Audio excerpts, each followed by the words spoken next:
My name is Indy Anna Bones.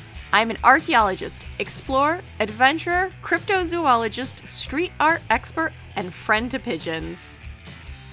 Join the adventure as I explore mysterious places, forgotten history, and track down unknown creatures.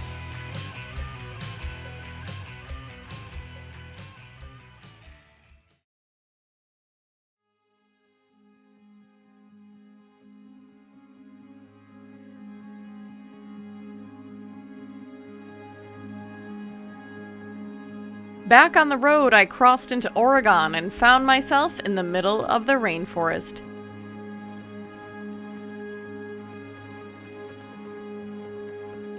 Bigfoot is accepted as a denizen of the Oregon wilderness and has been seen here hundreds of times over hundreds of years.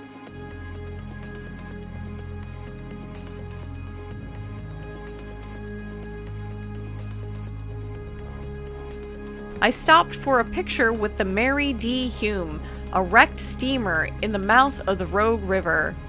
She was retired in 1978, and though the Mary D. Hume is on the National Register of Historic Places, the site is not maintained and the wreck slowly rots away.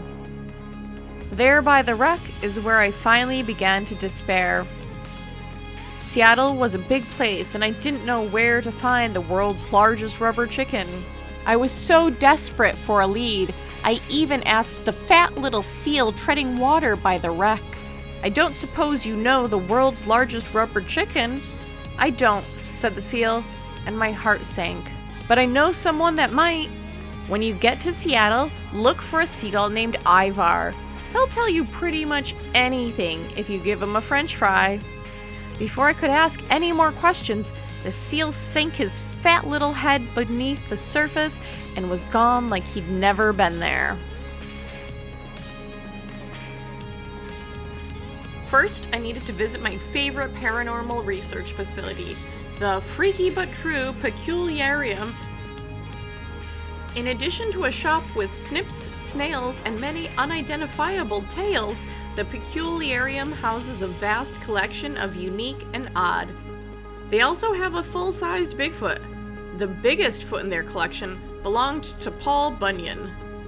Some may call Bigfoot a tall tale like Old Paul, but I'm a scientist, and a researcher should be searching. Going north, I crossed into Washington, where the sky hung so low it touched the top of the forest. Despite the cold weather, I was still able to find a damn fine cup of coffee. Creed's Cafe, aka the Double R Diner in North Bend, embraces its place in history as the shooting location of many important scenes in the TV series Twin Peaks. Seattle is the largest city in the Pacific Northwest. The best place to find a seagull was the sea, so I headed down to Pike's Place and asked about Ivar. Luckily for me, seagulls are never hard to find. The entire colony was named Ivar, and all of them were willing to talk if I had French fries to share. The largest rubber chicken was guarded by the Wallingford Beast. The Wallingford Beast would give me the Bigfoot call I was looking for. I would be able to find him at Archie McPhee. Archie McPhee had everything I could ever ask for. In this strange place, even squirrels were forced to consider their decency. I went inside and took a look around and beheld a wondrous place like I had never beheld before. Rubber horse heads for my head, rubber horse heads for my fingers, clam-flavored candy canes, Bigfoot air fresheners, and all kinds of gags, pranks, jokes, and jests to fool rubes and wise men alike.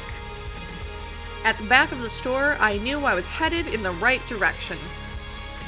I entered the hallowed halls of the Rubber Chicken Museum to learn the long and storied history of the rubber chicken.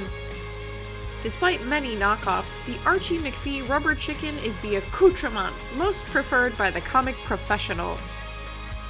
The diverse collection boasted the world's smallest rubber chicken, and there was the largest. That meant I couldn't be far from the monster. As I paused for a picture, I spotted the creature that had terrorized this small section of Seattle since 1934. The Wallingford Beast was a legendary monster with the head of a chimpanzee and the body of an insect. The Wallingford Beast sold me the Bigfoot call for $10.99. Now it was time to do what I came here for. Let's go find a Bigfoot.